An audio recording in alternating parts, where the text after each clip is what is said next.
asalaamaaleykum waa Sénégal asalaamaaleykum waa àdduna asalaamaaleykum yéen ñi ngeen xam ne yéen a ngi suivre Yelli TV ñu ñëwaat tey suñu émission santé indiwaat leneen lu bees mais balaa ñu siy duggee comme ni ñu leen koy waxee saa su nekk bu leen fàttee abonné te bu leen abonné di leen bës cloche bi pour que vidéo yi balaa ko kenn di am mu ñëw si yéen te ngeen di aimé suñuy vidéo na xam nañ ne neex na leen saf na leen li ngeen soxla rek moom la ñuy dox di def chaque jour di leen wëral li ngeen xam ne moom ngeen bëgg.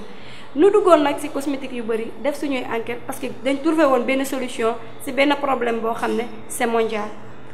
yaakaar naa jafe-jafe jigéen ñu bari la léegi bi ñu leen laajee ñu won nu genre produit yoo xam ne ñun biñ ko gëstoo xam nañ ne dafa am ay conséquences te conséquences yooyu ñëpp xam nañ ne cancer fu mu nekk dafa bari pour nga moytu ko pour nga éviter ko ñu xool loo xam ne soxla ngeen ko parce que ñëpp xam nañ ne góor moom parfois day gaaw a doyee ci jigéen dafa am rek loo xam ne moo lay téye ci jigéen te dañuy gis ne nit su amee doom ba pare da ngay ibbeeku soo ibbeekoo nag parfois am na góor ñoo xam ne loolu neexu leen da leen di jaral ñuy dem di topp ji yeneen xale yu ndaw pour nga garder sa jëkkër ba léegi rek loo xam ne nii moom la jigéen ñëpp soxla da ngay jël li nga xam ne mooy recette bi ñuy def soo ko defee di nga delluwaat melaat ni xale bu tuuti su ko defee sa jëkkër du dem di am leneen lu muy wëri feneen liñ koy waxee rek bu leen ñu ko jàppee c'est que xam-xam du tuut te du lu ñu dund de mais dafa doon loo xam ne nii dañ ko soxla rek ñu du leen ko apporter li ngeen di def nag lenn rek la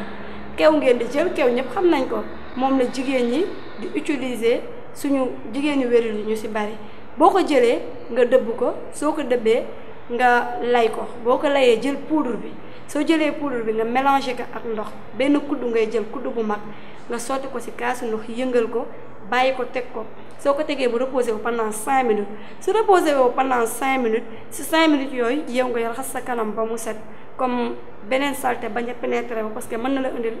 yeneen jaar gàllankoor ñëpp xam na ne kanamu jigéen dafa war a set